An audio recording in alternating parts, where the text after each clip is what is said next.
रात के तकरीबन 1:30 बजे थे। काली रात की चादर ओढ़े एक धुन्ना सा साहब हाथ में हथौड़ा लिए अनुपमा के दरवाजे की ओर बढ़ा।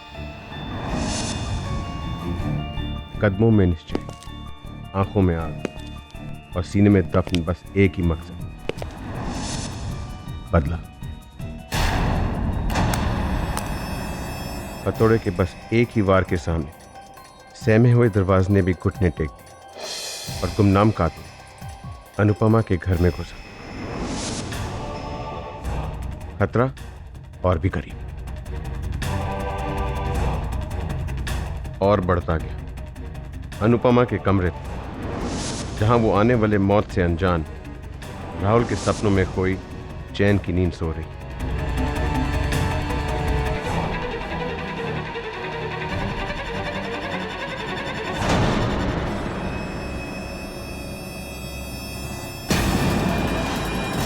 लेकिन मौत का सामान वो हथौड़ा नहीं, वो गुलाबी दुपट्टा था, वो आंचल जिसे कभी राहुल ने थामकर अनुपमा को अपनी बाहों की आगोश में घेरा था। आज यही आंचल अनुपमा को मौत की आगोश में ले जाने वाला था। अनुपमा की आंख खुली तो सिर्फ बंद होने की, क्योंकि फंदा अब गले में था। सांसें हलक में, जान मौत की दहलीज पर जिंदगी उसका दामन छोड़ रही, हमेशा के लिए। मकसद खत्म हो चुका था, पर कातिल का खेल नहीं। उसने अनुपमा के बेजान शरीर को सीधा किया और फिर अनुपमा के मनपसंद मोगरे के फूलों की सेज बिछाई। उसकी आंखों पर उसके वही 2 लकीर सिक्के जो उसके बचपन के दोस्त अनुज को 20 साल पहले दिए थे।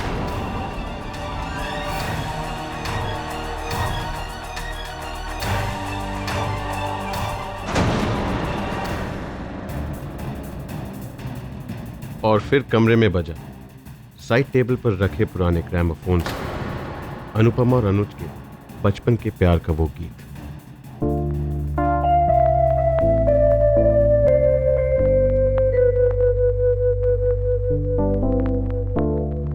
और जिस तरह एक लिखे हुए दस्तावेज का अंत होता है हस्ताक्षर, एक स्प्रे कैन से काले पेंट से कातिल ने अपनी आखिरी सलामी लिखी दीवार पर। तुम मेरी थी, मेरी हो, मेरी रहोगी, मेरी रहोगी।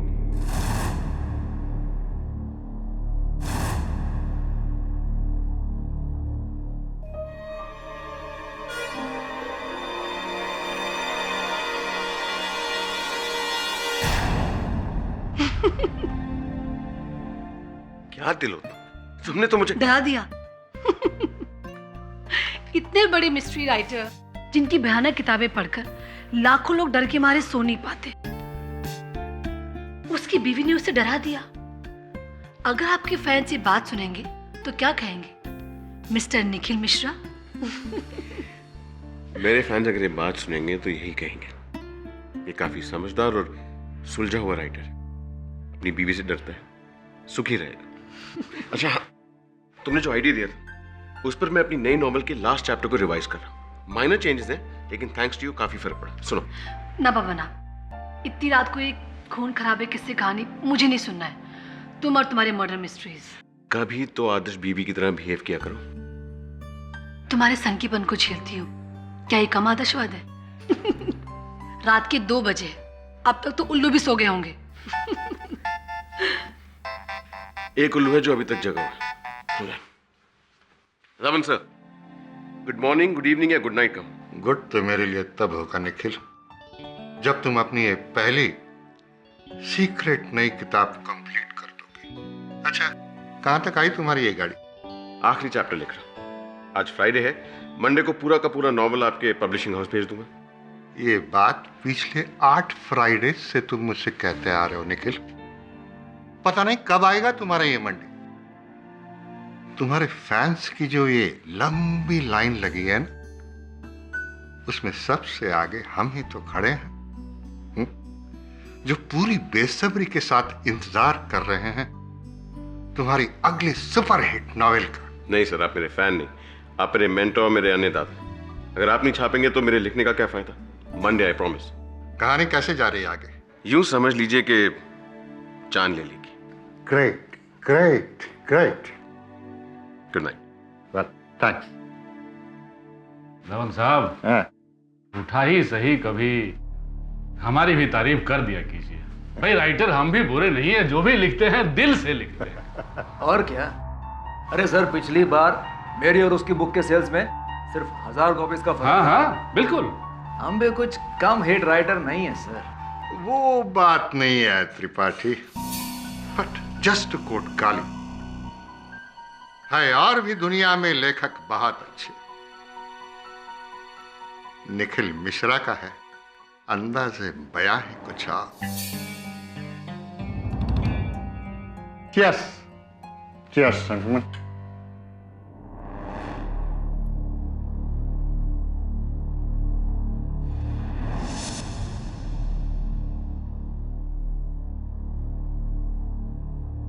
Don't believe this. Mrs Bilimoria, बाहर का मेन डोर आपने ठीक नहीं कराया अभी तक।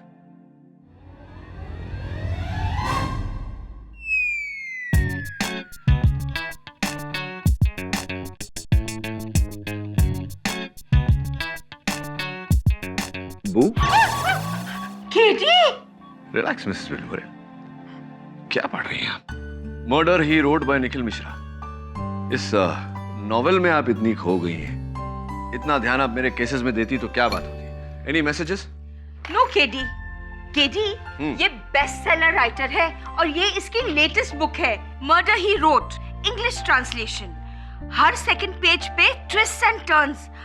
तुमको भी पढ़ना चाहिए। Thanks Mrs Bilimoria, but no thanks.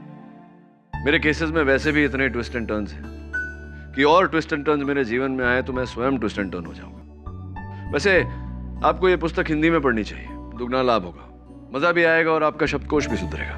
मैं तो इसकी नेक्स्ट बुक के लिए वेट कर रही हूँ। सुना है नेक्स्ट मंथ उसका न्यू रिलीज होगा। अब वो बुक तभी रिलीज होंगी जब निखिल जेल से रिलीज होंगे। आपकी तारीफ?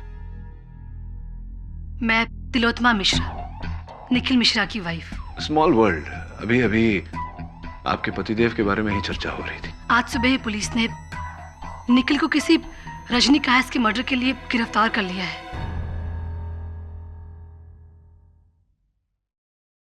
निखिल की नई नॉवेल मौत के परिंदे, उसमें अनुपमा का मर्डर बिल्कुल उसी तरह से होता है जिस तरह से रजनी का मर्डर हुआ। मेरा मतलब है कि हर डिटेल, हर चीज, सब कुछ same to same. Mrs Mishra, मुझे यहाँ कोई समस्या नजर नहीं आ रही। निखिल जी की पुस्तकें लाखों लोग पढ़ते हैं।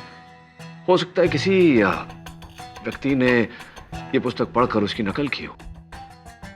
मैं आपकी इस बात को मान लेती अगर ये किताब छपी होती, मगर ये किताब मौत के परिंदे अब तक ये छपी भी नहीं है। निखिल इस किताब को लिख रहे हैं और इस किताब के बारे में सिवाय निखिल के किसी को नहीं पता था, किसी को भी नहीं। ऐसी आखिर हमारा सबसे बड़ा प्रतिद्वंदी हमारे रास्ते से हट ही गया। जनाब अपनी ही कहानी को हकीकत बनाने चले थे। भाई त्रिपाठी, मुझे तो लगता है कि इस बार का बेस्ट सेलर या तो तुम्हारा होगा या हमारा। सलमान भाई, जरा सोचो, जरा समझो। Bad publicity is also good publicity.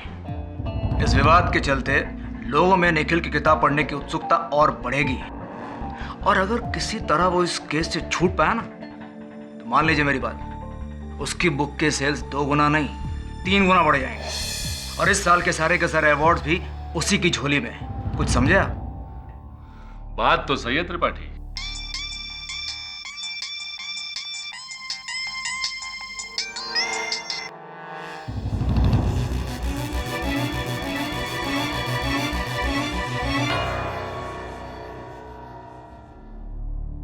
Oh mister KD पाठक, आप सोच भी नहीं सकते मुझे कितना सुकून मिला है ये सुनकर कि निखिल का केस आप लड़ रहे हैं। थैंक गॉड आप आ गए। देखिए, द बॉय इज इनोसेंट। आप प्लीज उसे बचा लीजिएगा, नहीं तो मैं जिंदगी भर अपने आप को माफ नहीं कर पाऊंगा। आप कौन? जी, ऐसा है कि एक तरह से उसके यहां होने का कारण मैं ही हूं। Please help him.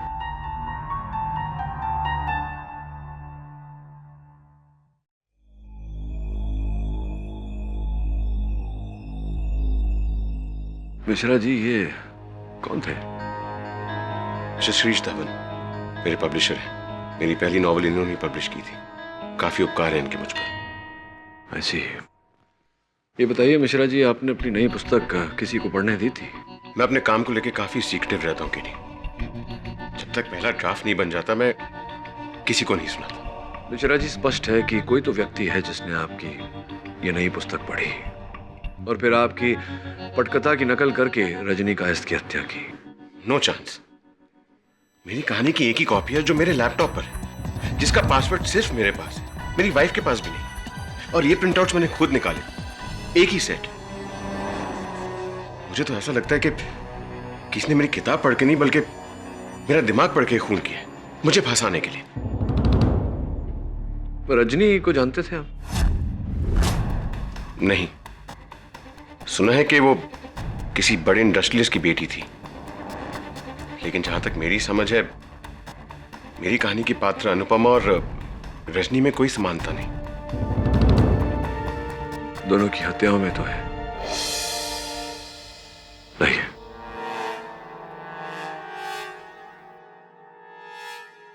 मकसद खत्म हो चुका था, पर कातिल का खेल नहीं। उसने अनुपमा के बेजान शरीर को सीधा किया और फिर अनुपमा के मनपसंद मोगरे के फूलों की सेज बिछाई और फिर उसी फूलों से उसके शरीर को ढका और उसकी आंखों पर उसके वही 2 लकी सिक्के जो उसके बचपन के दोस्त अनुज को 20 साल पहले दिए थे और रखे। और फिर कमरे में बजा अनुपमा और अनुज के बचपन के प्यार का वो गीत साइड टेबल पर रखे हुए ग्रामोफोन से। और जिस तरह एक लिखे हुए दस्तावेज का अंत होता है हस्ताक्षर, एक स्प्रे कैन से ब्लैक पेंट से कातिल ने आखिरी सलामी लिखी दीवार पर, तुम मेरी थी, मेरी हो और मेरी रहोगी। रोंगटे खड़े हो गए। कमाल लिखते हैं आपके हाथों में जादू है। मतलब इतनी गहराई से लिखते हैं आप कि पढ़ने वाले को तो यूं खून यूं सामने होते हुए दिखता है। फिर क्यों यूं प्रैक्टिकली फिजिकली जाकर खून करने की क्या जरूरत क्या थी? है आई ऑब्जेक्ट योर ऑनर। अब तक ये प्रमाणित नहीं हुआ है कि मेरे मुवक्किल ने रजनी कायस्थ की हत्या की है। हत्या स्थल पर किसी की उंगलियों के निशान नहीं पाए गए, कोई ऐसा सुराग भी नहीं पाया गया योर ऑनर जो इस बात का संकेत हो कि निखिल मिश्रा जी ने रजनी जी की हत्या की है। Objection sustain. साबित नहीं हुआ तो कर देंगे 10 मिनट। योर ऑनर, अब तो आप भी जान गए होंगे और मान भी लेंगे कि रजनी कायस्थ का खून हूबहू बिल्कुल उसी तरह हुआ है जिस तरह से निखिल मिश्रा चाहते थे। सॉरी, जिस तरह से उन्होंने लिखा था। जी नहीं, ऐसा नहीं। स्पष्ट किए देता हूं। किताब में गुलाबी रंग के दुपट्टे का जिक्र है, जबकि हत्या नीले रंग के दुपट्टे से की गई है।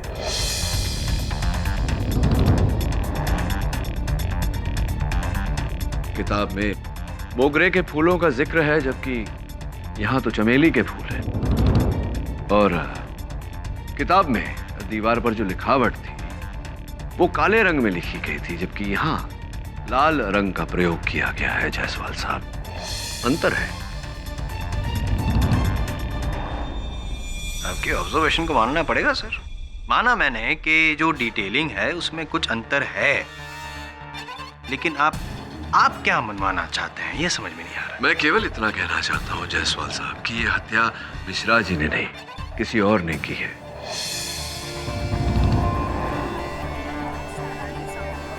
अगर ये हत्या मिश्रा जी ने की होती तो स्वयं इनकी लिखी हुई जानकारी ये क्यों भूल जाते? कम ऑन पाठक साहब, अब दुपट्टे का रंग नीला ना होके गुलाबी हो गया तो क्या हुआ? दुपट्टे का रंग बदला है, खून का रंग नहीं। और जैसे कि मिश्रा जी की किताब में जो क्या विस्तृत रूप से जो वर्णन किया गया है, वो फूल, वो ग्रामोफोन, व्हाटएवर, खून भी उसी तरह से हुआ ना। और जैसा कि आप कह रहे हैं कि किसी और ने शायद पढ़ा होगा, तो मैं आपको बता दूं कि नहीं, किसी और ने ये किताब पढ़ी ही नहीं है। आपको विश्वास नहीं होता? चलिए पूछते हैं मिश्रा जी से। मिश्रा जी, यही कह रहा हूं मिश्रा जी, राइट। और एक बात बता दीजिए कि ये रजनी कायस्थ के साथ आपका क्या रिश्ता था? मैं रजनी को नहीं जानता था। पक्का? ऑफ कोर्स पक्का। चलो, आप रजनी कायस्थ को नहीं जानते थे, तब ये बताइए कि आपकी इस किताब के बारे में और कौन जानता था? जी वैसे तो कोई नहीं। नहीं, वैसे मतलब कैसे? आई मीन मेरी वाइफ तिलोत्मा जानती थी मेरे बुक के बारे में, लेकिन इतनी डिटेल में नहीं। इतनी डिटेल में नहीं पता था कि जिस तरह से डिटेलिंग में वर्णन किया गया था किताब में, उस डिटेलिंग से वो खून कर सके। यही कहना चाहते हैं ना? सोचिए सोचिए। अच्छा, कोई और? मिश्रा जी, आप राइटर हैं, किसी की तकदीर लिखने का ये आखिरी मौका है। मेरा मतलब है अपने आप को निर्दोष ठहराने का और किसी और को दोषी ठहराने का ये आखिरी मौका है भैया।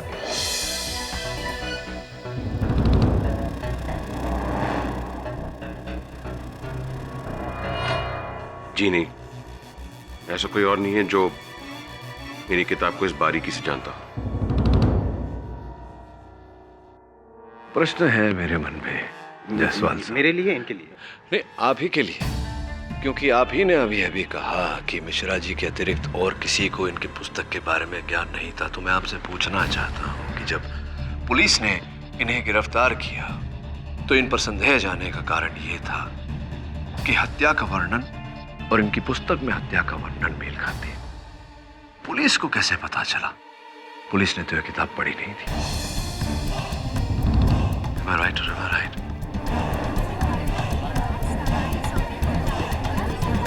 Silence, please. मिश्रा जी, बताइए कि पुलिस को इस बारे में सूचित किसने किया था? जी हाँ, मैंने ही पुलिस को बताया था निखिल के बुक के बारे में।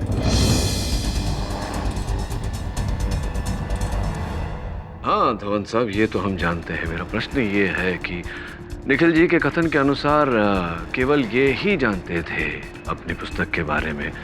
आपको इस पुस्तक की जानकारी कहाँ से मिली? पिछले महीने निखिल अपना लैपटॉप लेकर मेरे ऑफिस में आया था अपने प्रोग्रेस के बारे में बताने के लिए।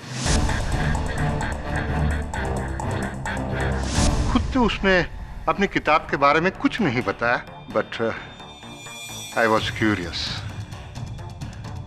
इसलिए जब वो उठकर बाथरूम चला गया, मैंने उसके लैपटॉप को घुमाकर जो उसने लिखा था पढ़ लिया।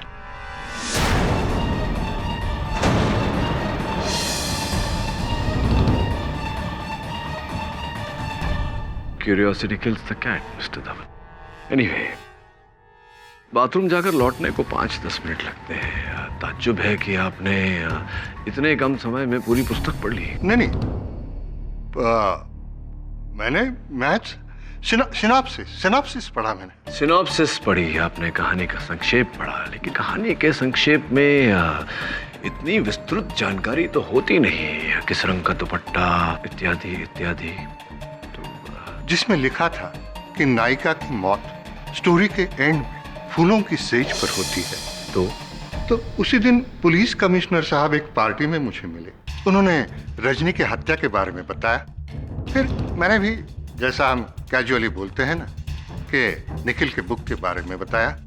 उसमें भी नायिका की मौत ऐसे ही होती है। दिन जो आपने मुझसे बात कही थी कि आप ही के कारण निखिल जी की ये दुर्दशा है। अब मैं उस बात का तात्पर्य समझा कि यही कारण था जो आपने वो बात कही थी, या कोई और भी कारण है? हाँ हाँ, यही एक वजह थी, और क्या वजह हो सकती है? यही, आप ही ने निखिल मिश्रा की बुक की कॉपी की, आप ही ने रजनी कायस्थ का खून किया ताकि निखिल मिश्रा फंस जाए। करें पाठक सर? क्या बात है जायसवाल साहब, आई एम इम्प्रेस्ड। सही कहते हैं, संगत का असर होता है। अब देखिए ना, मेरे साथ रह रहकर आप भी उचित मुद्दा उठाने लगे। तो बताइए अथवत साहब, क्या ऐसा हुआ था कि आपने मिश्रा जी की किताब पढ़ी और उससे इंस्पायर होकर, प्रेरित होकर ये हत्या की और इन्हें फंसाया? मैं निखिल को क्यों फंसाऊंगा? अरे वो तो मेरे बेटे जैसा है, शुरू से मैंने कितनी हेल्प की है उसे। जी हाँ, धवन सर मेरा नुकसान क्यों चाहिए? इसे तो उन्हें नुकसान होगा। करेक्ट, सही बयान दे। अब मिश्रा जी, एक छोटा सा सही बयान और दे ही दीजिए कि आप ही ने रजनी कायस्थ को। मैंने आपसे कहा ना, मैं रजनी को नहीं जानता था। मैं भूल जाता हूँ आप रजनी को। कभी कोई पार्टी वगैरह में मिले तो फिर हो सकता है कहीं कभी किसी बुक लॉन्च पे कुछ ऐसा। आप फिर से वही बात कर रहे हैं। I object your honour, prosecution is coercing the witness. Jaiswal साहब मेरे मुवक्किल पर दबाव डाल रहे हैं। Objection sustained. योर ऑनर, आजकल के दौर में चलचित्र के निर्गमन से पहले ही, उसके रिलीज से पहले ही उसकी चोरी की हुई पायरेटेड कॉपी इंटरनेट पर आ जाती है। हो सकता है ऐसा कुछ मिश्रा जी की पुस्तक के साथ भी हुआ हो। प्रकाशन से पहले ही किसी ने इनकी पुस्तक चुराई हो, उससे प्रेरित हुआ हो और उसकी नकल करके यह हत्या की हो और इन्हें फंसाया हो।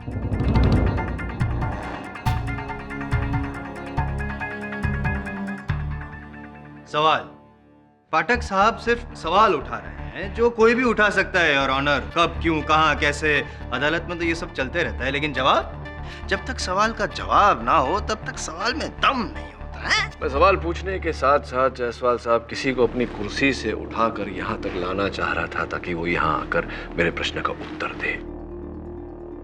योर ऑनर, मैं मिस्टर गुलशन त्रिपाठी को कटघरे में बुलाने की अनुमति चाहता हूँ। मिस्टर गुलशन त्रिपाठी, आप भी एक लेखक हैं। मिश्रा जी की तरह अनेक रोमांच से भरे मर्डर मिस्ट्रीज लिखे हैं आपने, क्या यह सत्य है? जी। तो एक प्रकार से तो आप मिश्रा जी के प्रतिद्वंदी हुए। जी। क्या बात है, आप इतना डर क्यों रहे? पानी पिएंगे? नहीं, मैं ठीक हूँ। दरअसल ये इन्होंने इनकी नॉवेल में क्या लिखा है मुझे कुछ नहीं मालूम। क्या ना कि हम लोग हमारे काम कभी शेयर नहीं करते। गुलशन त्रिपाठी @zingmail.com आप ही का ईमेल आईडी। तो आप अपना ईमेल चेक करते हैं रोजाना या हर दूसरे दिन? जी, दूसरे दिन। कुछ समय पहले एक ईमेल भेजा आ गया था। ये जो है त्रिपाठी साहब, ये मिश्रा जी के लैपटॉप से निकाली गई इनके ईमेल आईडी की सेंट बॉक्स की उसका प्रिंट आउट है। यहाँ देखिए, गुलशन त्रिपाठी @zingmail.com। इसके साथ में एक अटैचमेंट भी है, मौत के परिंदे अंतिम अध्याय, द फाइनल चैप्टर।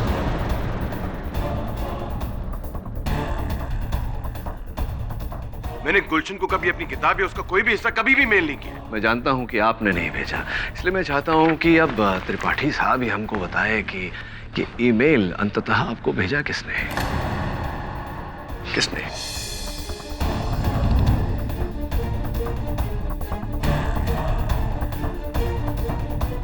मैंने मना किया था तुम्हें, मत करना ये सब। मेरी बात माने नहीं। देखो, सदिया ना मुझे।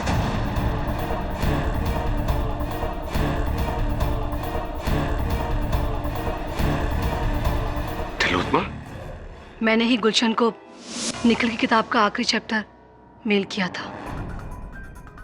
मिश्रा जी, क्या आपको इस बारे में कोई जानकारी थी? जी नहीं। I mean, हाँ, तिलोत्मा और गुलशन की दोस्ती के बारे में जानता था। दोनों कॉलेज में साथ पढ़ते थे। लेकिन मुझे समझ नहीं आ रहा कि मुझसे पूछे बगैर मेरे सबसे बड़े राइवल को तुमने मेरी किताब क्यों भेजी? तुम्हारे लिए, तुम्हारी परेशानी को दूर करने के लिए। जज साहब, पिछले कई दिनों से निखिल अपनी किताब की आखिरी अध्याय को लेकर बहुत परेशान था। वो अपने आखिरी अध्याय में बुरी तरह से अटक गया था, जिसकी वजह से निखिल का मूड हमेशा ऑफ रहता था।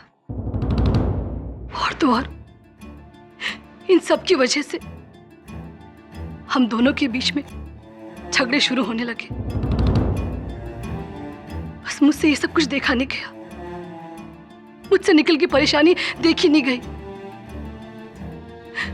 इसलिए मैंने मदद के लिए ईशन को फोन किया। क्या मुझे निखिल की नई बुक का ड्राफ्ट मेल करना चाहती हो? मगर क्यों? ताकि तुम वो आखिरी चैप्टर पढ़कर निखिल की मदद कर सको, उसे कोई सलाह दे सको, जिससे वो अपनी बुक पूरी कर सके। गुलशन, मैं जानती हूँ कि निखिल की तरह तुम भी एक एक्सपर्ट मिस्ट्री राइटर हो। वो मेरी सलाह क्यों लेगा? तुम जानती हो ना, वो तो मुझसे चिढ़ता है। देखो गुलशन, तुम अपनी राय, अपनी सलाह मुझे बता देना और मैं निखिल को, और उसे पता नहीं चलेगा कि मैंने तुमसे मदद ली है।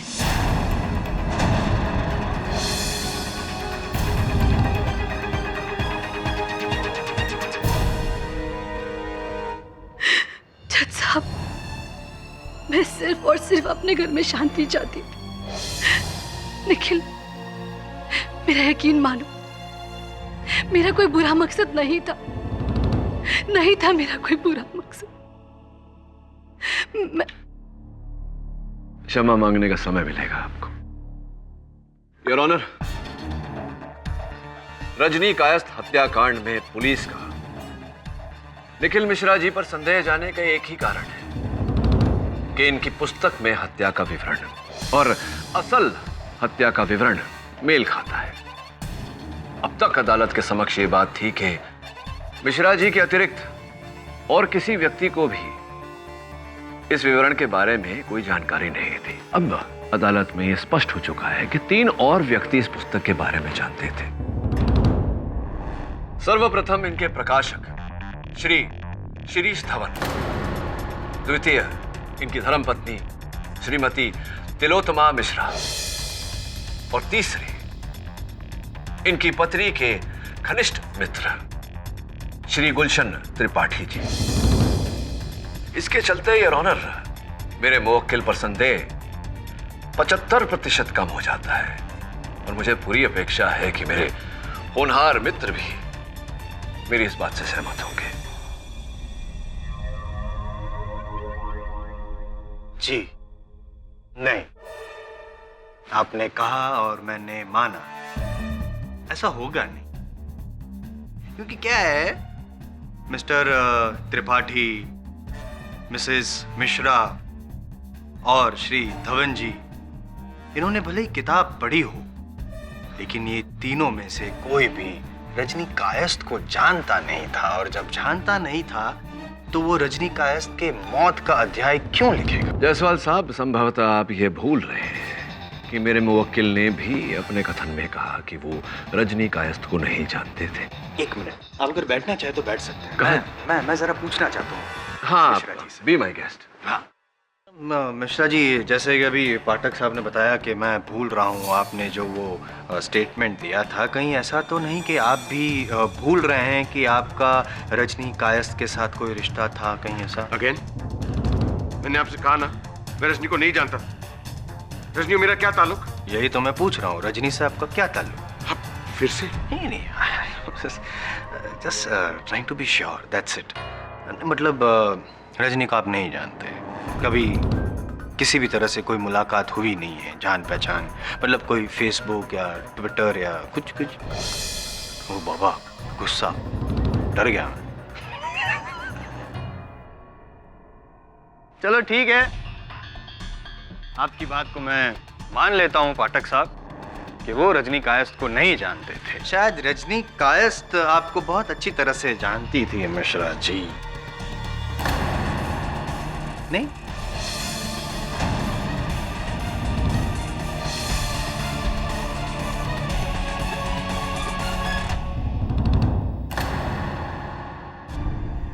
Your honour. अरे क्या हुआ, घबरा गए? पसीने छूट रहे हैं, रुमाल दूं? नहीं, देखो, एक ऑप्शन ये भी है, जैसे आपकी नॉवेल्स में होता है कि ये आप है ही नहीं, आपका जुड़वा भाई, या तो फिर आपका हम शक्ल है, ऐसा कुछ। I love this part. गहरी खामोशी, your honour, silence speaks 1,000 words. ये खामोशी ये साबित करती है कि मैं सही रास्ते पे जा रहा हूं, है ना पाठक साहब? योर ऑनर, इस बात को साबित करने के लिए मैं बुलाना चाहूंगा रजनी कायस्थ के बड़े भाई अविनाश कायस्थ। मेरा नाम अविनाश है सर। रजनी मेरी बहन थी। उसकी मौत से 1 हफ्ता पहले वो मेरे पास आई थी और उसने। रजनी, क्या बात? मैं देख रहा हूँ बहुत दिनों से बहुत परेशान हूँ। कुछ नहीं भैया। भाई हूँ तुम्हारा, बोलो क्या बात? भैया वो कोई है जिससे मैं प्यार करती थी। 6 महीने से हमारा अफेयर था, लेकिन अब नहीं है। मैं उससे रिश्ता तोड़ना चाहती हूँ, लेकिन वो मान नहीं रहा, धमका रहा है मुझे। Emotional blackmail. कौन है वो? एक राइटर है। नाम तो होगा ना उसका? फॉरगेट इट भैया, मैं उसे भूल चुकी हूँ। शादीशुदा आदमी है। उसके प्यार में पड़कर मैंने बहुत बड़ी गलती करी। मैं बात करूँ उससे? नहीं भैया, फॉरगेट इट, मैं हैंडल कर लूंगी, आप चिंता मत कीजिए। अगर मुझे पता होता कि तुम ही निखिल मिश्रा हो, तुम्हारे घर में घुस के तुम्हें मारता। और जब तक मुझे पता चला बहुत देर हो चुकी थी। हाँ अविनाश जी, अफसोस देर तो हो चुकी थी, लेकिन अब आयम जायसवाल अंधेर नहीं होने देगा इस अदालत में।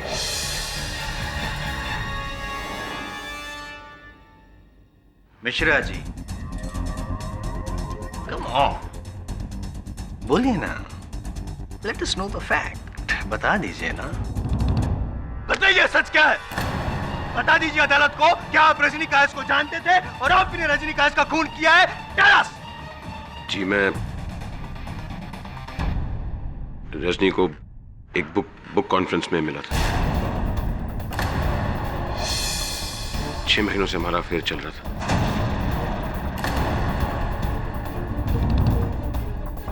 तिलोत्मा या किसी और को इस बारे में कुछ नहीं पता था।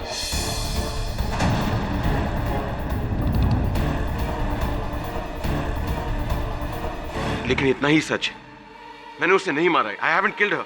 Leave it to me to prove it, whether you killed her or not. ये मैं बताऊंगा कि आपने रजनी कायस्थ को क्यों मारा, क्योंकि वो आपको छोड़ना चाहती थी। आप उसे धमका रहे थे, लेकिन धमकी का कोई असर नहीं हुआ, तो आखिरी रास्ता खून। The fiction became the fact.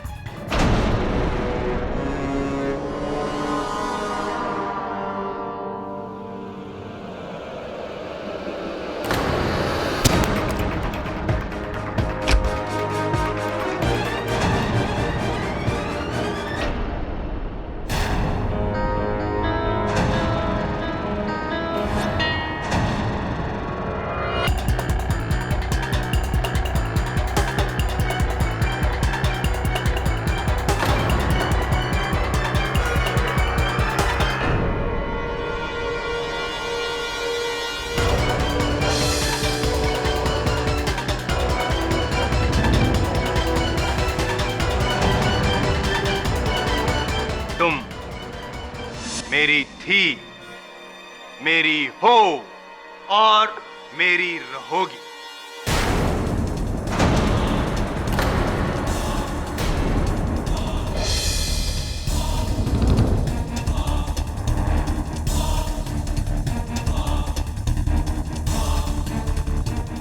रॉनर, इसी के साथ किस्से और कहानी का दी एंड।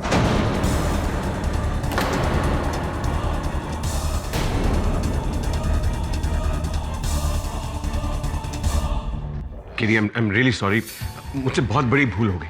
पर मैं और क्या करता? मैं कैसे सबको बता देता कि मेरा रजनी के साथ अफेयर था? ये बात तिलोत्मा को पता चल जाती, पुलिस को, सारी दुनिया को पता चल जाती। इससे मेरा केस तो खराब होता ही, लेकिन साथ ही साथ मेरी इमेज भी खराब हो जाती। इमेज? आपको इमेज की पड़ी है। यहां आपका जीवन दांव पर लगा हुआ है, उसका कुछ नहीं। अब इसके बाद तो प्रोसिक्यूशन को छोड़िए, मुझे संदेह हो रहा है कि रजनी की हत्या आपने की है, किसी और को नहीं। मुझे तो बताना चाहिए था। किडी, आई एम रियली सॉरी। अच्छा, एक बात है जो मैंने किसी को नहीं बताई। बताइए, क्या है? ये है कि मैंने तुमसे कहा था कि मैंने अपनी कहानी किसी के साथ शेयर नहीं की थी, लेकिन अपनी अधूरी नॉवल की कॉपी मैंने रजनी को दी थी। सुपर्ब, कमाल करते हैं आप मिश्रा जी। एक तो इतना बड़ा सच मुझसे छुपाया, और फिर आपने अपने उपन्यास की कॉपी रजनी को दी, ये बात भी नहीं बताई। अब बता रहे हैं। दरअसल बात यह है कि वो मेरी बहुत बड़ी फैन थी, और मैंने उससे वादा किया था कि अपनी नॉवल मौत के परिंदे की पहली कॉपी उससे ही लूंगा।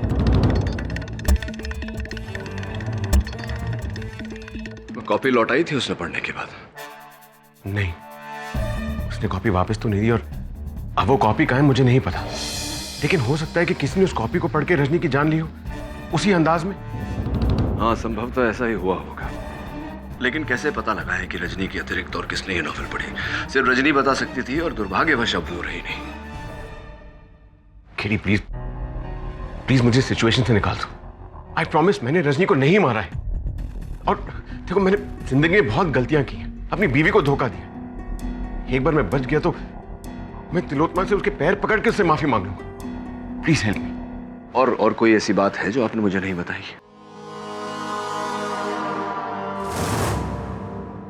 और फिर मानो कि मंजुला इस दुनिया से अचानक गायब हो गई। ना उसकी कोई खबर, ना कोई निशान। फिर 8 दिन बाद जब वो ऑफिस नहीं है, ना उसने अपना फोन उठाया, ना घर का दरवाजा खोला। उसकी बहन शामली को शक, और उसने पुलिस को फोन किया और वहां पहुंची। सर, 2 हफ्तों से हम दिल्ली से कांटेक्ट करने की कोशिश कर रहे हैं। दीदी ना कोई फोन उठा रही है और ना कोई रिप्लाई कर रही है, और यहाँ आके देखा कि दरवाजा लॉक है। हम देखते हैं। पुलिस दरवाजा तोड़कर घर में घुसी। एक घर जो खामोश गवाह की तरह एक घिनौना राज छिपाए हुए था।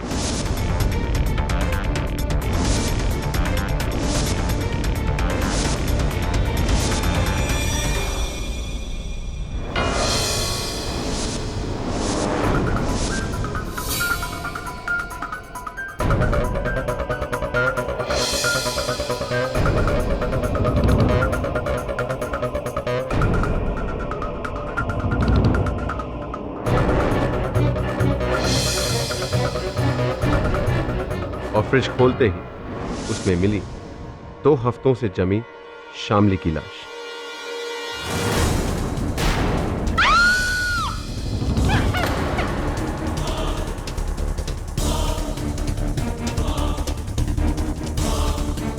एक डोर से ऐसे बंधी हुई जैसे वो एक तोहफा।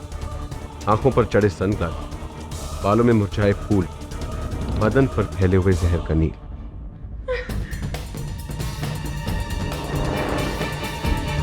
सर, दीदी की फोटो मिला है। निखिल मिश्रा, उसकी एक और प्रेम कहानी। 19 जून का डेट है। 19 जून से लाश इस फ्रिज में है।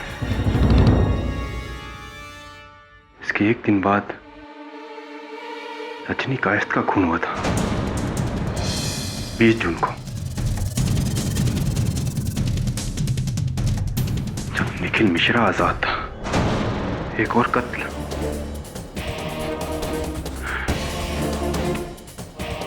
Bad news for KD Pathak. Deepali Sinha.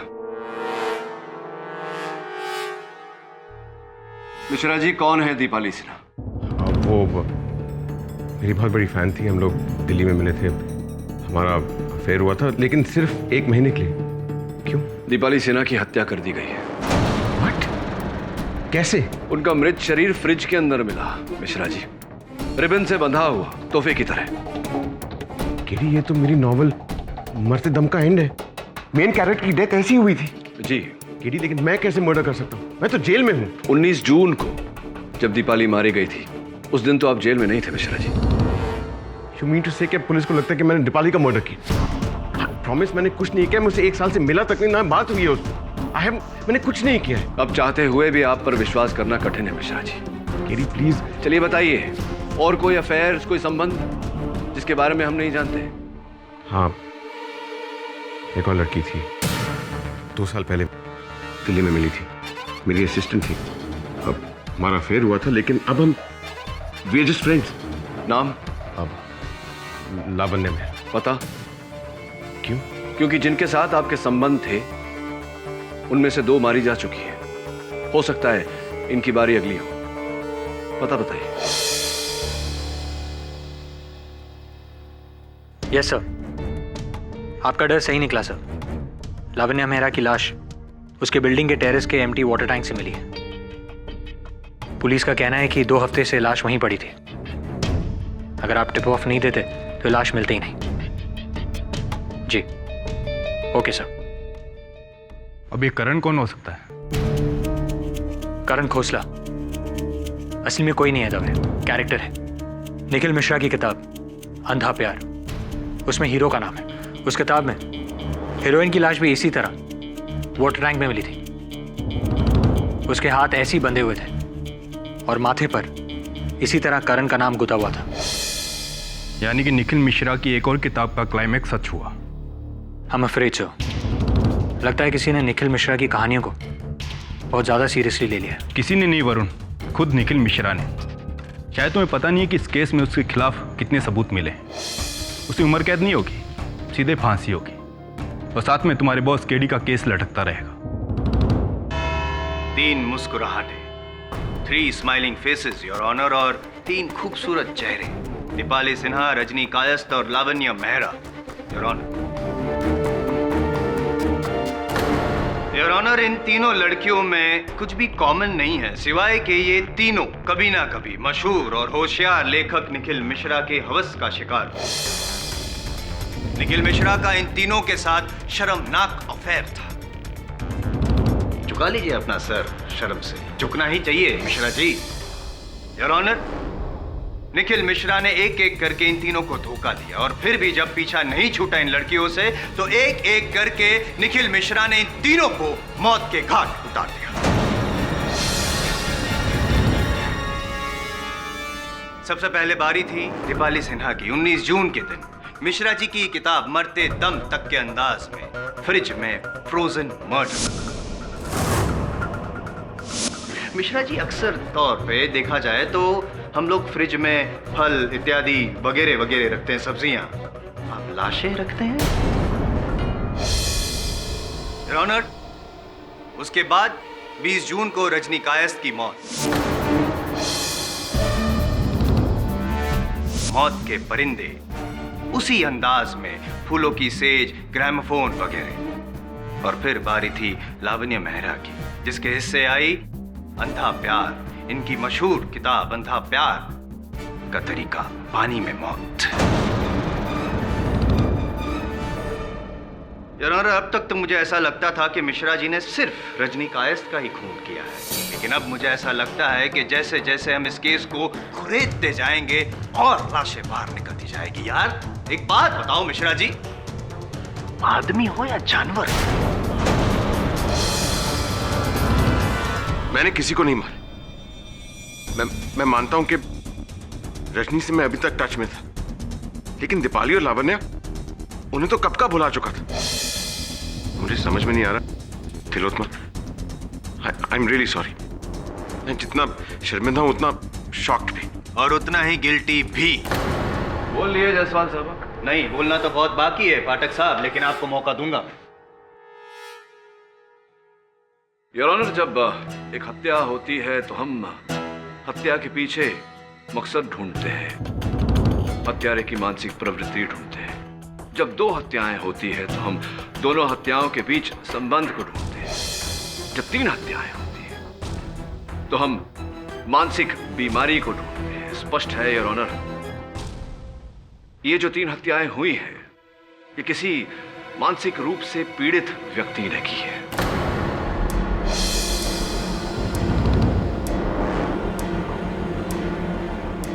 Your honour, मैं आपका ध्यान इस केस की ओर आकर्षित करना चाहता हूं।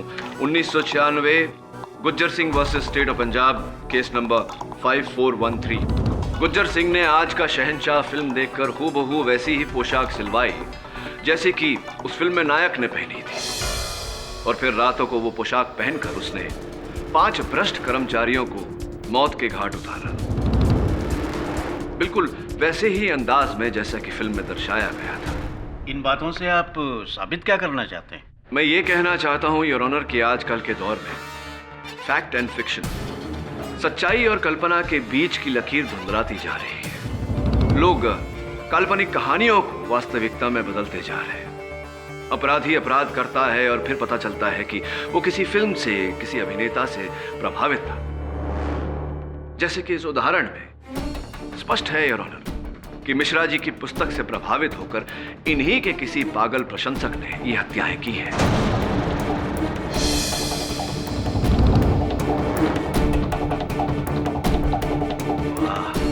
वाह वाह वाह, पाठक साहब आपके चरण स्पर्श कर लूंगा।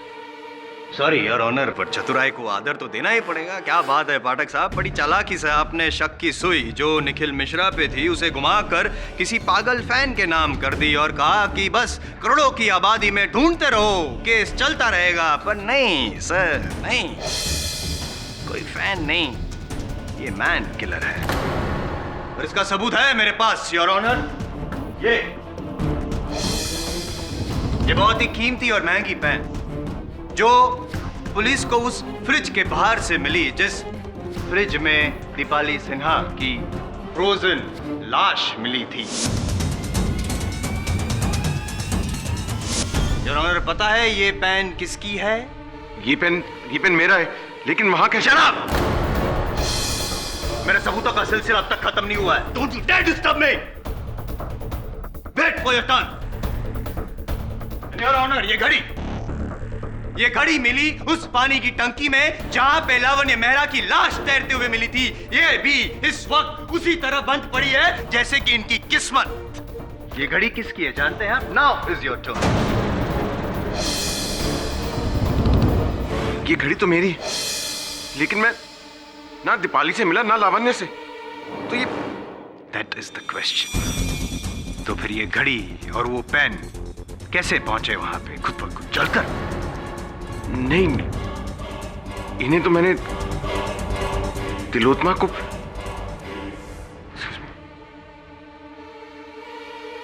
क्या मिश्रा जी? तिलोत्मा क्या? बोलिए मिश्रा जी, तिलोत्मा क्या? तिलोत्मा ने ये घड़ी और ये पेन मुझे गिफ्ट किया था। कुछ वक्त बाद ये खराब हो गए थे तो उसने वापस लेके कहा कि वो ठीक करवा देगी। लेकिन ये दीपाली लावण्य के पास कैसे पहुंच गई? एक मिनट। स्पष्ट रूप से कहिए, क्या ये कलम और ये घड़ी आपके पास नहीं, आपकी पत्नी तिलोत्मा के पास थी? जी हाँ, लेकिन योर ऑनर, मैं मिश्रा जी की धर्मपत्नी तिलोत्मा मिश्रा को कटघरे में बुलाने की अनुमति चाहता हूं। तिलोत्मा जी, बहुत ही गंभीर प्रश्न पूछने वाला हूं आपसे, सोच विचार करके उत्तर दीजिएगा। मिश्रा जी ने वो कलम और वो घड़ी आपके सुपुर्द की थी। कृपया कर अदालत को बताइए कि वो कलम और घड़ी हत्यास्थल तक कैसे पहुंची।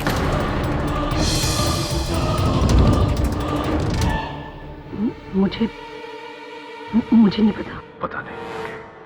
एक कदम पीछे लेते हैं। अदालत को बताइए कि क्या मिश्रा जी ने वो घड़ी और वो कलम आपके सुपुर्द की थी? वो 2 वस्तुएं आपके पास थी? हाँ, अब नहीं, I mean, हाँ, मेरा मतलब है कि वो पेन और वो घड़ी दोनों मेरे बैग से चोरी हो गए थे। चोरी हो गई? वो 2 वस्तुएं चोरी हो गई थी? तो इस बारे में आपने मिश्रा जी को बताया होगा? जी नहीं बताया।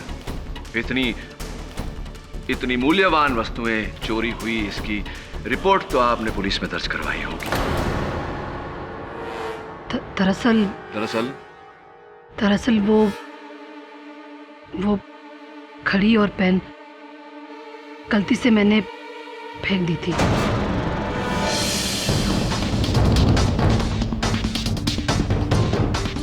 मिश्रा, थोड़ी सी उलझन है मेरे मन में। चोरी हुई थी किंतु चोरी नहीं हुई, फेंक दी थी आपने। इतनी मूल्यवान वस्तुएं जो आपने अपने पतिदेव को भेंट के रूप में दी थी, आपने यूं ही फेंक दी। क्यों फेंक दी? क्या कारण था फेंकने का? क्यों फेंकी आपने मिसेस मिश्रा? गुस्से में फेंका? क्यों इतना क्रोध क्यों आया कि आपने वो दो वस्तुएं फेंक दी? ऐसा क्या किया था मिश्रा जी ने जिसके कारण आपको ये कदम उठाना पड़ा? मिसेस मिश्रा, मैं आपको सचेत करना चाहूंगा कि आपकी चुप्पी अदालत में आपके विरुद्ध जा सकती है। कृपया कर बताइए कि ऐसा क्या किया था मिश्रा जी ने जिसके कारण आपको क्रोध आया और आपने इतनी मूल्यवान वस्तुएं जो भेंट में आपने दी थी वो आपने फेंक दी।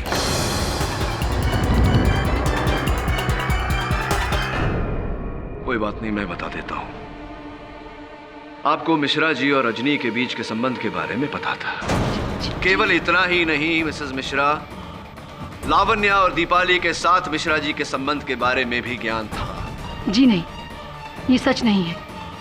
मुझे उन लोगों के बारे में यहाँ आकर ही मालूम पड़ा है।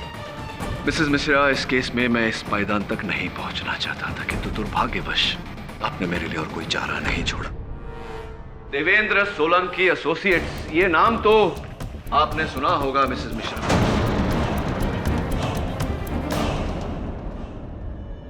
क्योंकि कुछ ही हफ्तों पहले आपने मिश्रा जी और अपने संबंध का ये डिवोर्स एप्लीकेशन वहां फाइल किया था।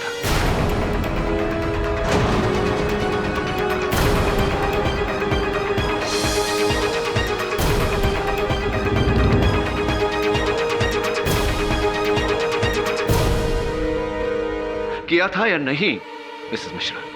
हाँ, मैं जान गई थी, मैं निखिल की असलियत जान गई थी कि निखिल ने मुझे एक नहीं, दो नहीं, तीन बार धोखा दिया। इसलिए मैं निखिल से अंदर ही अंदर नफरत करने लगी थी।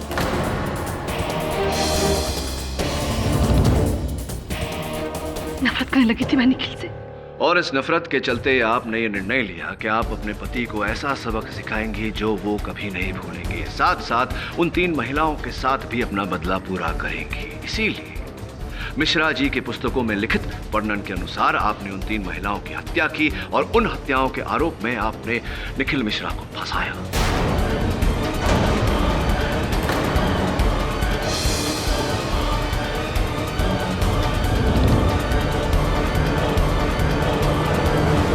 नहीं, ये झूठ है सर। मैंने किसी को नहीं मारा। मैंने रजनी के घर में निखिल की अधूरी किताब देखी थी। एक्सक्यूज मी, किसके घर में आपने अधूरी किताब देखी थी निखिल जी की? रजनी के घर में। रजनी के घर में? इसका अर्थ यह हुआ कि आप रजनी के घर गई थी। क्यों गई थी आप मिसेस मिश्रा उनकी हत्या कर?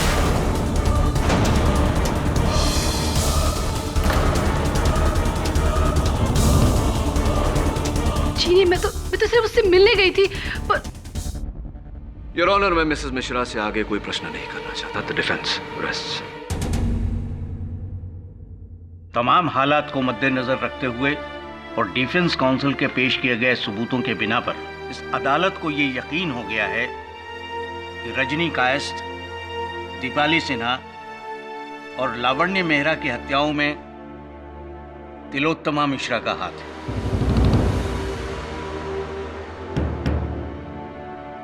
इसलिए ये अदालत उन्हें फौरन गिरफ्तार करने का हुक्म देती है और निखिल मिश्रा को इस केस से बाइज्जत बरी करती है।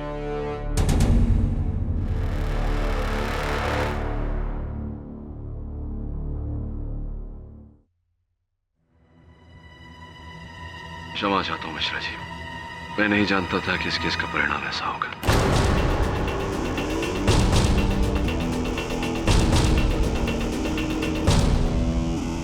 निखिल, इसको धोखा दिया तूने। तेरे किए की सजा ये भुगतेगी।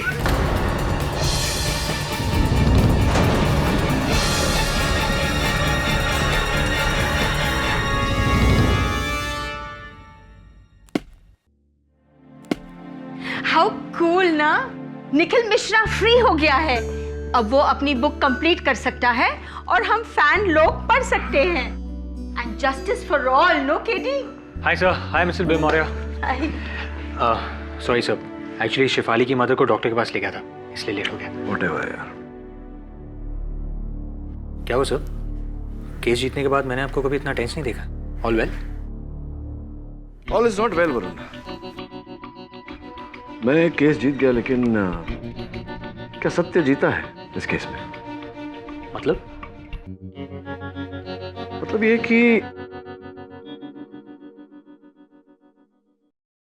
मान लेते हैं कि तिलोत्तमा ने ये प्लान बनाया, वो 3 हत्याएं की, उसके आरोप में मिश्रा जी को फंसाया। अगर ये आरोप अदालत में प्रमाणित हो जाता तो मिश्रा जी को उम्र कैद या फांसी हो जाती। दोनों का रिश्ता वैसे ही खत्म हो जाता।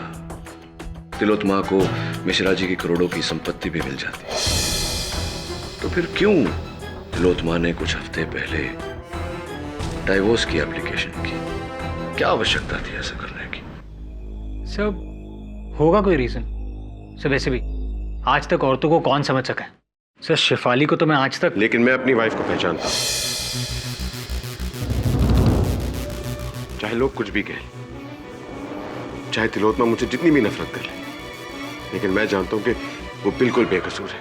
मैं आपकी बात से सहमत हूं मिश्रा जी, बैठिए ना। मैं 10 साल से तिलोत्तमा के साथ हूं, इतना मैं जानता हूं कि वो किसी की जान नहीं ले सकती। दुर्भाग्यवश मिश्रा जी, आपका ये कहना काफी नहीं है। इसीलिए मैं तुम्हारे पास आया हूं केडी। 3 हफ्ते पहले मेरी वाइफ मेरा केस लेकर आई थी और आज मैं अपनी वाइफ का केस लेकर आ रहा हूं। क्या तुम तिलोत्तमा के लिए लड़ोगे? Of course. पागल हो गया तुम निखिल? केस लड़ोगे? अरे भूल जाओ उस तिलोत्तमा को। उसने क्लियरली तुम्हें फंसाने की कोशिश की। तुम्हें तो शुक्र मनाना चाहिए कि उस केडी पाठक की वजह से तुम्हें नई जिंदगी मिली। पूरा ध्यान अपनी बुक पर रखो, बुक लिखने पर रखो, पूरा फोकस रखो। तुम्हें पता है निखिल कि हम लोग डेडलाइन से 2 महीने पीछे चल रहे हैं। सर मेरी लाइफ में इतना बड़ा प्रॉब्लम चल रहा है, मेरी वाइफ पर खून का इल्जाम है और आपको डेडलाइन की पड़ी? अरे कैसी प्रॉब्लम यार, सारी प्रॉब्लम खत्म हो गई है। अब पता नहीं तुम हो कि कौन सी नई प्रॉब्लम शुरू करने जा रहे हो। Concentrate, right the book.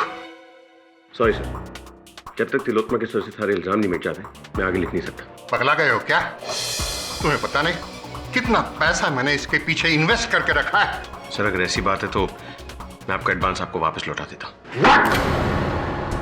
मेरा पैसा मेरे मुंह पे फेंक के मारोगे तुम? कब से इतने बड़े हो गए तुम?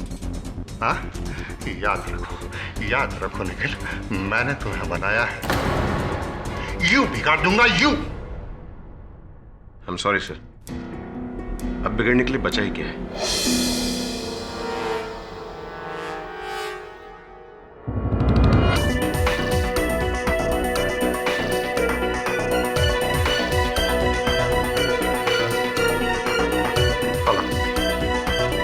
हाँ, मैं सलमान आलम से बात करना चाहता हूँ। हाँ, राइट ऑफ सलमान आलम। मैं समझता हूं कि आपको ये बात विचित्र लगेगी कि मैंने ही आपको दोषी ठहराया, अब मैं ही आपका बचाव करना चाह रहा हूं। जी नहीं, अब मुझे कोई भी बात अजीब नहीं लगती है। निखिल ने मेरे साथ जो भी कुछ किया उसके बाद तो बिल्कुल नहीं। हाँ, मगर एक बात जरूर मुझे अजीब लगती है कि मैं ये कैसे समझ बैठी कि निखिल इस दुनिया में सबसे ज्यादा मुझसे प्यार करता है। मैं आज भी तुम्हें सबसे ज्यादा प्यार करता हूं।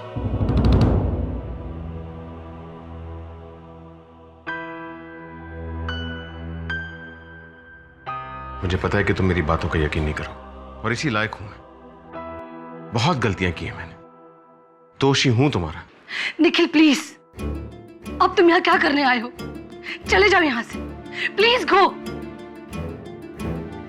एक बार तुम्हारी बेगुनाही साबित हो जाए तुम जो कहोगी मैं वो करूंगा, लेकिन इस वक्त प्लीज, इस वक्त केडी को तुम्हारी मदद करने दो, क्योंकि मैं जानता हूं कि तुम किसी की जान नहीं ले सकती। निखिल, देखो तिलोत्तमा, इस समय मेरा यह जानना अति आवश्यक है कि तुम्हें मिश्रा जी के संबंधों के बारे में कैसे पता चला। सलमान आलम ने। वो राइटर, उसे मेरे बारे में कैसे? पूरी दुनिया को तुम्हारी काली करतूतों के बारे में पता था, सिवाय मेरे। तिलोत्तमा देखिए, इस समय गुस्से से नहीं सब्र से काम लीजिए।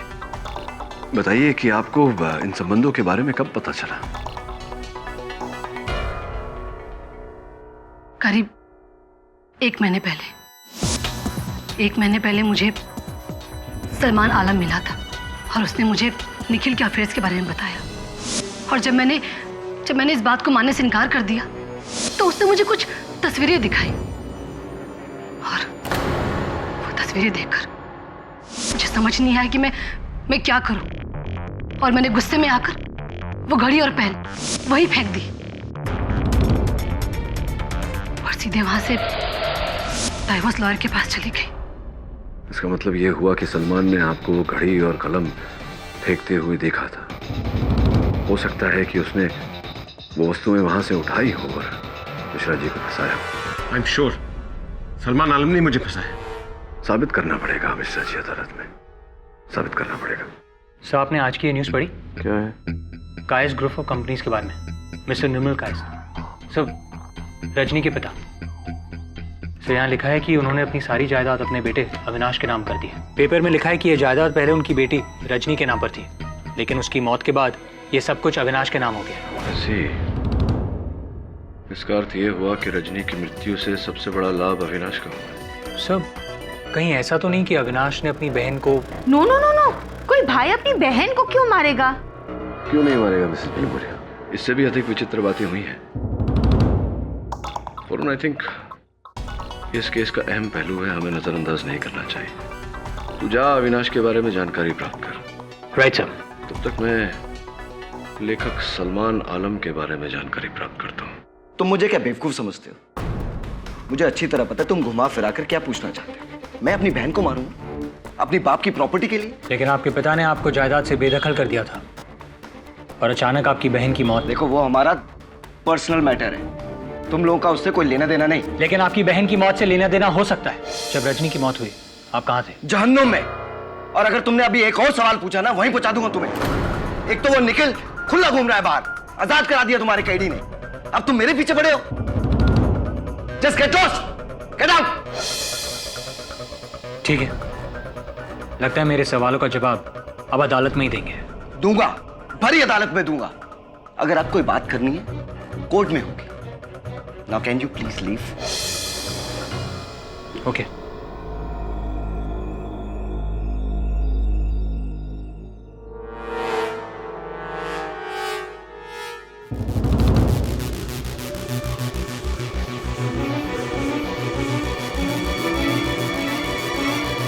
19, 20 और 21 तारीख को मैं यहाँ पर था ही नहीं। I was in Hong Kong.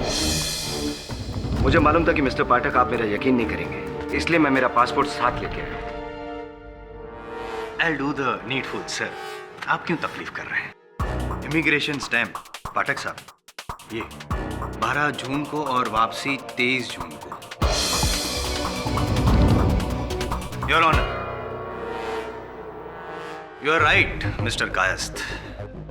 आप तो यहाँ पे थे ही नहीं, और पाठक साहब जब जनाब यहाँ पे थे ही नहीं तो जब कत्ल हुआ तब तो वहाँ हांगकांग में बैठे बैठे यहाँ इंडिया में टेक्नोलॉजी इतनी तो प्रगति हुई नहीं है टेक्नोलॉजी की। क्या कहना है आपका? क्या मिला इनको घसीट कर आपको? क्षमा चाहता हूँ। I am sorry Mister Kayastha. You better be Mister Pathak, लेकिन पूरी तरह सॉरी तो आप तब होंगे जब आपको पता चलेगा कि आपने इस निखिल को छुड़ा के कितनी बड़ी गलती करी है। बहुत बड़ी गलती की है और साथ में कमाल भी किया है पाठक साहब। पहले तो आगे बढ़कर आपने तिलोत्तमा जी को गिरफ्तार करवाया, और जब उन्हें छुड़वाने की बारी आई तो फिर से आगे। अब निखिल मिश्रा को वापस, मतलब कपल पैकेज, एक मैं एक तू, ऐसा कुछ। ये चटर पटर बंद करिए मिस्टर जायसवाल, अपनी जबान को लगाम दीजिए। योर ऑनर, मैं लेखक श्री सलमान आलम को कटघरे में बुलाने की अनुमति चाहता हूँ। सलमान साहब, मेरे मन में प्रश्न ये है कि पत्नी होने के बावजूद तिलोत्तमा जी को मिश्रा जी के संबंधों के बारे में कोई ज्ञान नहीं था। आपका तो मिश्रा जी के साथ कोई संपर्क ही नहीं था। आपको उनके संबंधों के बारे में कैसे पता? मुझे? जी।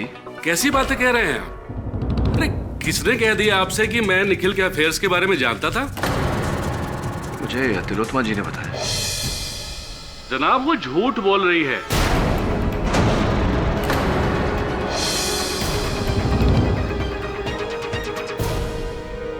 मैं भला पति पत्नी के झगड़े में क्यों पड़ूंगा?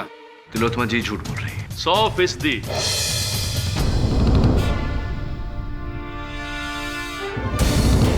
योर ऑनर, सौभाग्य से सलमान साहब और तिलोत्मा जी के बीच जो बातचीत हुई थी, अपने फोन में तिलोत्मा जी ने उसकी रिकॉर्डिंग की है। मुझे विश्वास है कि उसे सुनने के बाद सलमान जी का जनाब क्या कह रहे हैं आप? देखिए मैं मानता हूं, मैं कबूल करता हूं कि तिलोत्मा जी को निखिल के चक्करों के बारे में मैंने ही बताया था।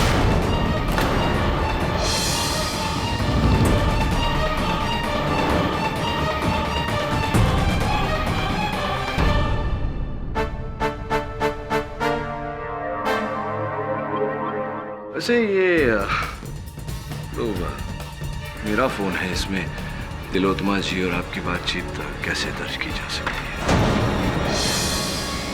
ये बताइए कि आप ही ने तिलोत्मा जी को मिहिर जी के संबंधों के बारे में बताया था। ये पति पत्नी के निजी संबंध में आपने भांजी क्यों मारी, टांग क्यों उड़ाई? कारण क्या था इसके पीछे? जनाब मुझे लगा कि ऐसा करने से निखिल और तिलोत्मा के बीच तनाव पैदा हो जाएगा, जिसका असर उसकी राइटिंग पर पड़ेगा और उसे काम कम मिलने लगेगा। तो आपने अपने व्यावसायिक प्रतिद्वंदिता को एक निजी रूप देना चाहा? जी, लेकिन ये कानूनी जुर्म तो नहीं है ना? कानूनी जुर्म एक प्रकार से तो है, क्योंकि जो घड़ी और कलम तिलोत्मा जी ने कूड़ेदान में फेंक दी थी, उसे वहां से उठाकर अपने हत्या स्थल पर रखा। ये कानूनी जुर्म है। जनाब क्या कह रहे हैं आप? मैंने ऐसा कुछ भी नहीं किया है। बल्कि जब ये खून हुए तब मैं इस शहर में था ही नहीं, बल्कि लखनऊ में था, ऑल इंडिया रेडियो के मुशायरे में। अगर आप चाहें तो वहाँ की रिकॉर्डिंग या फिर तस्वीरें देख सकते हैं। अभी देख सकते हैं पाठक साहब। जी जी, ये देखो, ये सलमान जनाब 18 से लेके 21 तारीख तक वहीं पे लखनऊ में स्टेज पे थे, शायरी बोल रहे थे। खामखा बेचारे सलमान जनाब को आपने यूं घसीटा, इतना संगीन इल्जाम लगाया। बहुत ही घिनौना इल्जाम लगाया है आपने मुझ पर मिस्टर पाठक। क्षमा चाहता हूं आपसे भी। बैठिए। अरे सुनिए, जाने से पहले मेरे प्रश्न का उत्तर तो देते जाइए कि मिश्रा जी और उन महिलाओं के बीच के संबंधों के बारे में जानकारी आपको कब कैसे कहाँ मिली? मिस्टर धवन से।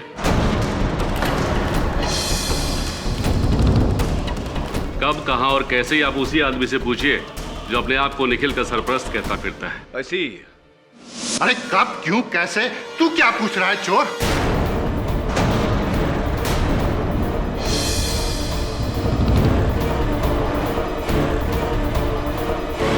मुझे क्या पता था मेरी ऑफिस से तस्वीरें चुरा कर तू ऐसे बेहुदा हरकत करेगा? चोर, चोर आदमी है ये, चोर। जो भी हो मिस्टर धवन, आप बताइए कि आप क्या है? Blackmailer, photographer? वो तस्वीरें आपके पास आई कैसे? करना पड़ता है वकील साहब, करना पड़ता है। अपने मुलाजिमों की डूबती रख और कमजोरियां एक अच्छे बिजनेसमैन को पता होनी चाहिए। जिन जिन लड़कियों के साथ निखिल के अफेयर्स हुए मैं सबको जानता हूं। वो रजनी, दीपाली, लावण्य, सबको जानता हूं। इसलिए मैंने एक डिटेक्टिव हायर करके सारी तस्वीरें भी हासिल कर रखी थी, ताकि निखिल अगर कभी मुझे छोड़कर जाने की बात करे या पैसे बढ़ाने की बात करे तो मैं काबू में ला सकूं उसे इन तस्वीरों को दिखाकर। धवन सर, आप इस हद तक गिर सकते हैं? Order, order. आप बैठ जाइए प्लीज। मिस्टर धवन, मिश्रा जी की उन महिलाओं के साथ तस्वीरें आपके पास थी। मिश्रा जी के हर उपन्यास की जानकारी आपके पास थी। अब मैं ये जानना चाहता हूं कि 19 से 21 जून आप कहां थे? तो मैं तो अब कातिल मैं हूं क्या हूं? ये आपके उत्तर पर निर्भर करता है। मैं सिटी हॉस्पिटल के डिलक्स वार्ड में रूम नंबर 227 में था। क्या कर रहे थे आप 227 में? रूम नंबर 227 जहां 18 जून से 22 जून तक मैं एडमिट था किडनी स्टोन के ऑपरेशन की। 5 दिन किडनी स्टोन के ऑपरेशन के लिए, कुछ ज्यादा नहीं है। आपको अगर कोई शक हो रहा है तो हॉस्पिटल के रिकॉर्ड्स चेक कर लीजिए। हॉस्पिटल के सारे रिकॉर्ड्स मैं यहाँ पे पेश कर सकता हूँ अभी के अभी। सारे सबूत हैं मेरे पास यहीं पे पाठक साहब। सबूतों का शॉपिंग मॉल समझ लो मुझे। चेक कर लीजिए 18 से 22 तारीख तक 5 दिन हॉस्पिटल में थे, वही रूम में वही बेड पर, तो वहां लेटे लेटे वो खून कर नहीं सकते, यानी कि आपका तीसरा निशाना भी आप चूक गए। हैट्रिक। लगता है आपकी कमान अब खाली हो गई, वो तीर बचा नहीं। तरस आ रहा है आपका।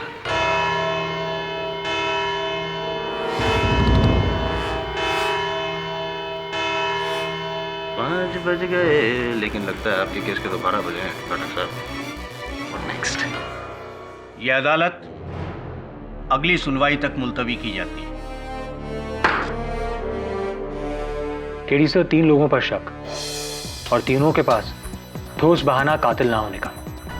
सलमान लखनऊ में था, अविनाश हांगकांग में था और धवन मुंबई के हॉस्पिटल में था। तो इसलिए मुझे लगता है कि कातिल ये चौथा इंसान है, गुलशन त्रिपाठी। जी sir, I am very sure Gulshan Tripathi sir, क्योंकि गुलशन त्रिपाठी निखिल की पत्नी तिलोत्तमा के बहुत क्लोज है। सो मुझे तो लगता है कि इन दोनों के बीच कुछ प्यार व्यार का चक्कर है, इसीलिए ये दोनों मिलकर निखिल को फंसा रहे थे।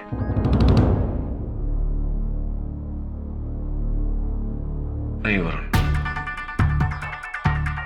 मेरा संदेह अब भी इन तीनों पर है, पर कई प्रश्न हैं जिनके उत्तर नहीं। कब, क्यों, कैसे, कहां, क्यों निखिल को फंसाया, और अगर सलमान लखनऊ में था, अविनाश हांगकांग में, तो कब और कैसे मुंबई आए।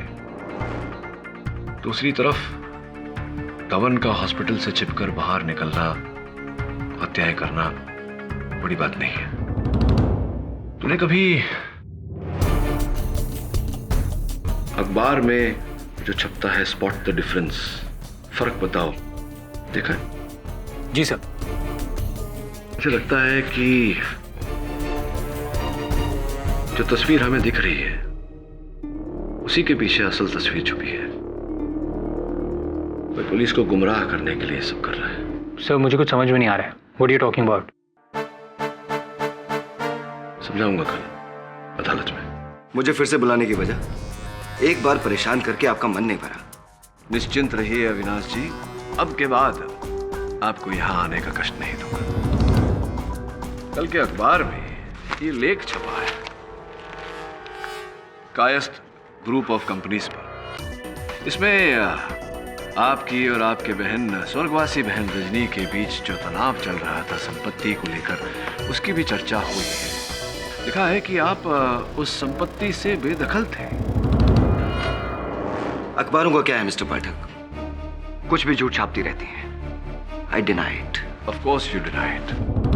मिस्टर अविनाश कायस्थ, क्या आप इस बात को भी डिनाई करते हैं कि कुछ वर्षों से आप बहुत ही गंभीर कंगाली की अवस्था से पारित हो रहे थे, और अगर आपकी बहन का स्वर्गवास न हुआ होता तो आपको अपने पिताजी की संपत्ति से ढीला भर भी नहीं मिलता?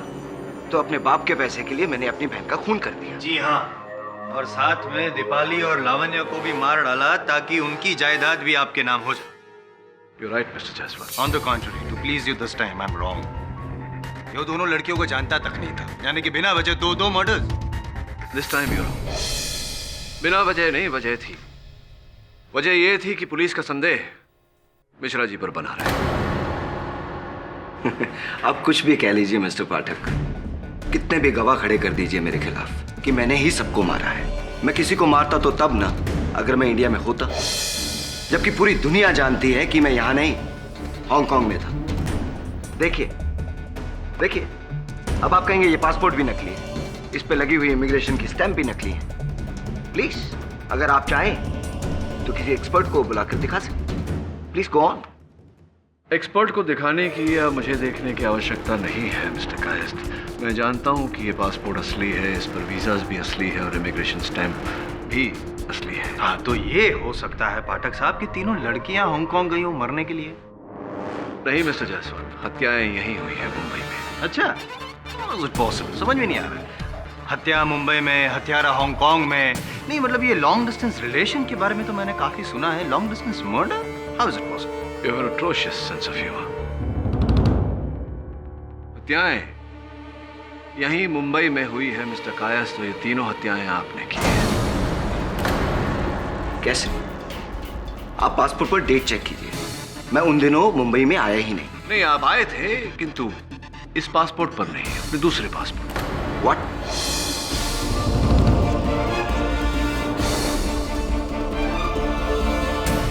अच्छा, दूसरा पासपोर्ट। लेकिन केडी, 2 पासपोर्ट होने के बावजूद इन्होंने यहाँ आकर हत्या कैसे की? ये तो हांगकांग में थे। Very simple your honour. सबसे पहले अपने असल पासपोर्ट का प्रयोग करके मिस्टर कायस्थ हांगकांग गए।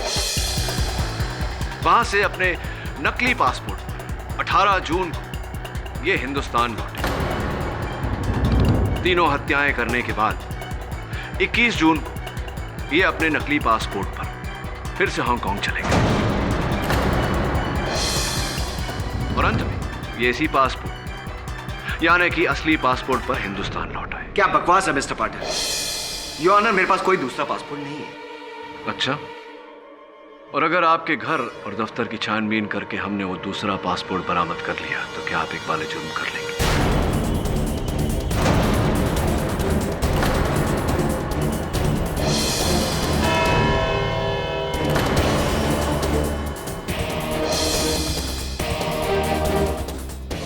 The court will now break for lunch.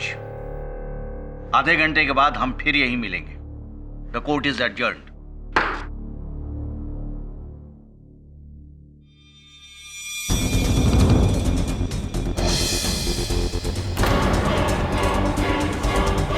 किधर है? जल्दी ऑफिस पहुंचो।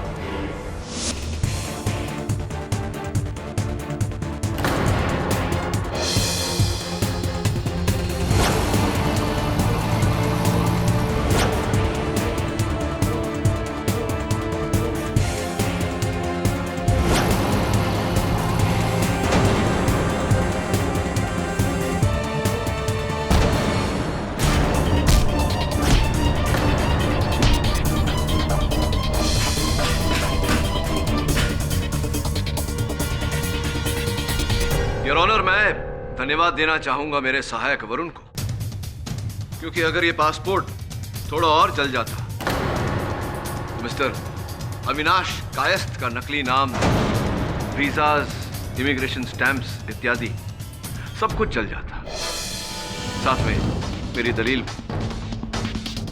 Your honour, entry into India 18th June, entry back into Hong Kong 21st June.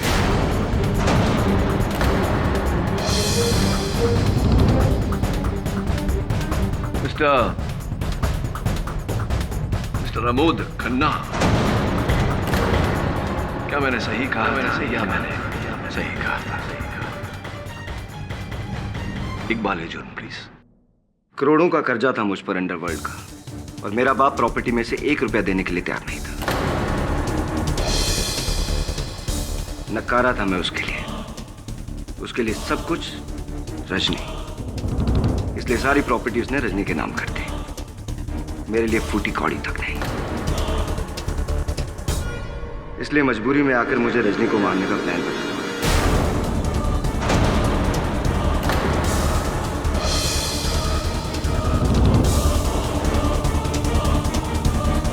ताकि उसके बाद सारी प्रॉपर्टी मेरे नाम हो जाए। तो स्पष्ट है कि आप मिश्रा जी और रजनी के बीच संबंध के बारे में जान गए थे। हाँ, मैं जानता था। मैंने घर पर निखिल मिश्रा की अधूरी किताब देखी। मुझे लगा यही मौका है। मैंने उस किताब की कॉपी करवाई और जैसे उस किताब में लिखा था हूबहू वैसे ही मैंने रजनी को मार दिया।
और चूंकि आपने मिश्रा जी की बाकी पुस्तकें भी पढ़ी थी, आपने उसी लेख का प्रयोग करके पहले दीपाली को मारा, फिर रजनी को और फिर लावण्या को।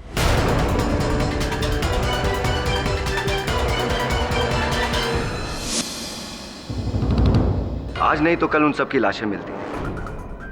मैं चाहता था कि रजनी की मौत भी उनके साथ जुड़ जाए और सारा शक निखिल पर चला जाए। मैं निखिल की कोई निशानी ढूंढने के लिए उसके घर की तरफ जा ही रहा था, तभी मैंने उसकी पत्नी को पेन और घड़ी फेंकते हुए देखा।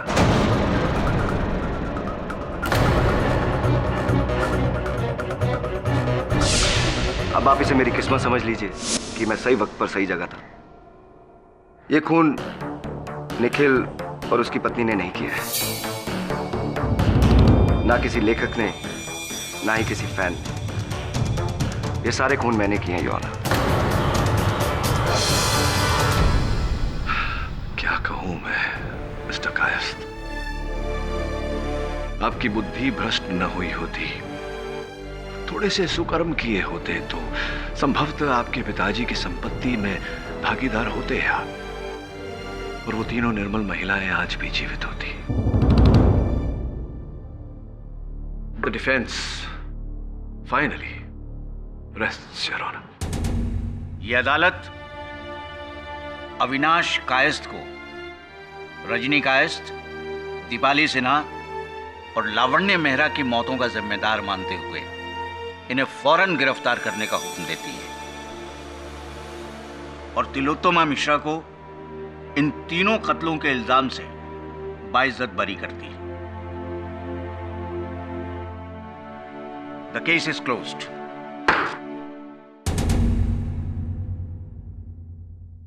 पाठक साहब, फैंटास्टिक केस। मैं तो कहता हूँ इस केस पे आप एक किताब लिखिए, अदालत का अंतिम अध्याय, सुपर हिट। अगर आप नहीं लिखना चाहते तो मैं लिख दूंगा, क्रेडिट दूंगा। मुझे समझ में नहीं आ रहा कि मैं इस समय आपसे क्या कहूं, तो चुप ही रहता हूं। कभी कभी चुप रहने में भी भलाई होती है ना। और भी दिलचस्प कहानी देखने के लिए हमारे चैनल को सब्सक्राइब करें और बेल आइकॉन दबाना न भूलें।